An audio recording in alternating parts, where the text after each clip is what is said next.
since they were the first group that I did a workout challenge for. You know, when you're living in your hometown all your life, people just kind of know you as the person that they kind of put you in. Your girl was really scared of being judged by other people. Of course, I have to mention my favorite K-pop groups. Within the span of about 6 months of actual monetization from YouTube, I have received 안녕 beanies! It's already been 1 year and we're now at 28,000 of you wonderful human beanies. Thank you so much again for all your love and support throughout this journey. And because I know a lot of you are curious of how much you can make as a small YouTuber in 2024, I will actually be sharing at the very end of this video how much I've earned within the span of a little over a year of starting content creation. So make sure you stick around till the very end. Alright, so starting with some very basic questions here. So on my YouTube channel, I go by the name Jinri, which is actually my Korean name. I actually used to hate my Korean name growing up because it's really hard to pronounce correctly,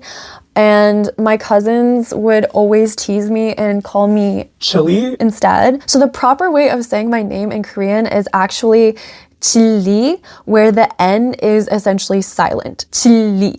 It's hard, okay? It's really hard even for me. So yeah, growing up, I didn't really like my name because it was so hard to pronounce, and I had wished that I had a name that was just like easier to say and like prettier sounding, like Yuna or something, you know? But over time, as I grew older, I kind of realized that my name is not that common, and I think the only Korean celebrity that I knew of that had my name was Sully from FX, which if you've read what happened to her, rest in peace. She was such an angel. So the word 진리 in Korean actually means truth, but it's a certain type of truth that I guess is more like philosophical. So yeah, I absolutely do not mind if people call me Jinri or Jin, just because, I mean, 진리 is so hard to pronounce even for myself. Completely acceptable, I understand. Alright, I just put on sunscreen as well as a makeup base, and I'm gonna go in with my Tear cushion. This is in the shade 21C Cool Ivory. But if you can't tell already, I am Korean American. I was born and raised in the Pacific Northwest all my life. West Coast, best coast, in my personal opinion. I did move out to the East Coast during my first 2 years of college. So during my freshman and sophomore year, I went to the University of Richmond, which, go spiders, I guess. I mean, I find that kind of ironic because I am actually terrified of spiders, even though the mascot was a spider. I have pretty bad arachnophobia. During this time, I had joined a dance team there called Block Crew for life. Yeah, that was kind of like my first journey into dance and how my passion for dance kind of started. Again, I'm not good, okay? I'm not good. I just really enjoy dancing. You know, when you're living in your hometown all your life, people just kind of know you as the person that they kind of put you in. So I was too scared before college to even try dancing because your girl was really scared of being judged by other people, you know, for just trying something different. So yeah, I did dance for 2 years until it was after my sophomore year. I just really had to kind of sit down and think about my life because I really couldn't envision myself staying in the East Coast after college. That's when I decided to apply to transfer to the University of Southern California back in the West Coast. So yeah, I ended up getting accepted and I transferred to USC and attended my remaining 2 years of college where I studied international relations, global business. I know that's a long title for a major, but it's basically just half IR classes and then half business classes. And then for business, I chose marketing as kind of my specialty. So being in LA was probably one of the best and hardest chapters of my life so far, just because I was finally kind of able to wake up from being so sheltered all my life. And that was also around the time when I started dating my boyfriend, who is now my fiance. Yeah, it was just a lot of like personal growth. It was also the most difficult time just because I was going through a lot of difficulties with my parents. And then I ended up falling into a cult during college for about a little over a year, like a year and a half. Yeah, that's a whole nother story. I was mentally in a really dark place for a while until I ended up moving back to Washington when the pandemic hit. So it was, for me, kind of like a blessing in disguise. So that's basically a quick TLDR of my very tumultuous early 20s. I do not miss those days at all. The only things I miss is literally my years of youth that were stolen away from me because of COVID. But yeah, after I graduated college, I was working in LA for a little over a year before I moved back to Washington, which is where I've stayed ever since. I don't regret it. Honestly, I love being up here and I don't think I would move anywhere else personally unless something like really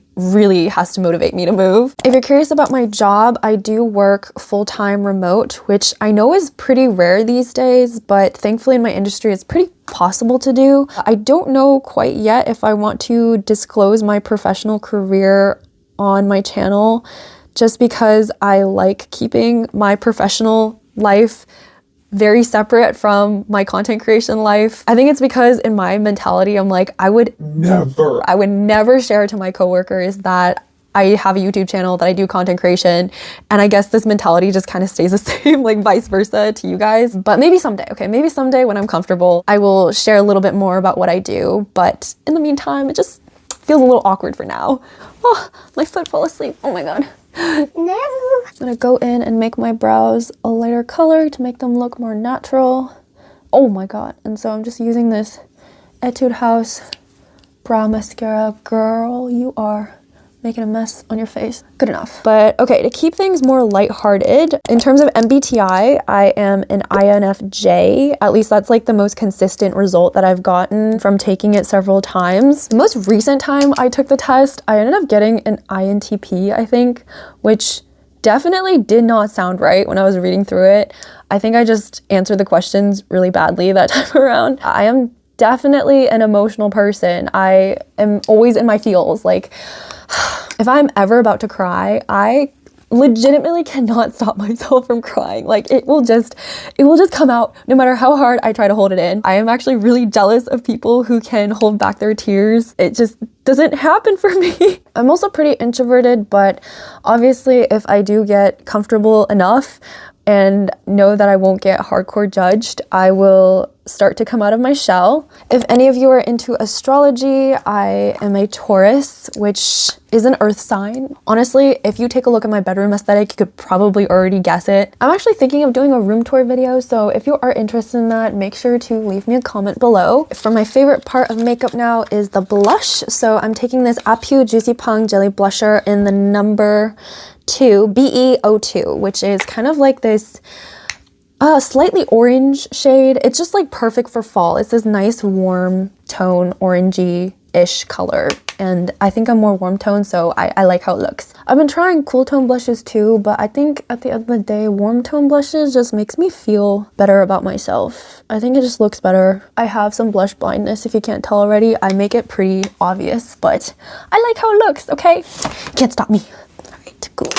So because a lot of my content is K-pop, of course I have to mention my favorite K-pop groups. I grew up listening to quite a bit of K-pop. Around middle school was when I started listening to it. My OG K-pop groups are definitely Big Bang and 21, which I think is probably gonna age me. Like, you're probably gonna know my age based on that. But yeah, in terms of active groups, I honestly am way more into girl groups than boy groups now. I don't know how that ended up happening, but it just did. So I personally don't really know boy groups in too much detail, but my top favorite girl group that is active now is probably G-Idol, who I did get to see live back in September. It was such a dream. Like, oh my God, to be able to see Soyeon, Miyeon, and like all of these girls perform live, I was gagged. Okay, it was a dream come true. I also really love XG, who I know is a Japanese girl group based in Korea, but I find them super refreshing and unique in their music and their aesthetic. My gosh, their outfits, whoever is their stylist is just knows what's up, okay? So talented. Obviously, LE SSERAFIM, since they were the first group that I did a workout challenge for. I also love Twice, New Jeans, obviously, which I hope they survive everything that they're going through because my God. Kiss of Life is also another girl group that I've been really getting into. I love their dances, and Sticky was definitely the summer song this year. Like, I honestly don't think anything beats that. And then for solo artists, I really love BB and DPR Ian, who I also got to see live last month. His voice is just like, so good. Definitely also want to highlight some underrated groups that I really wish got more attention in Korea as well as internationally. But some of these groups are Wua.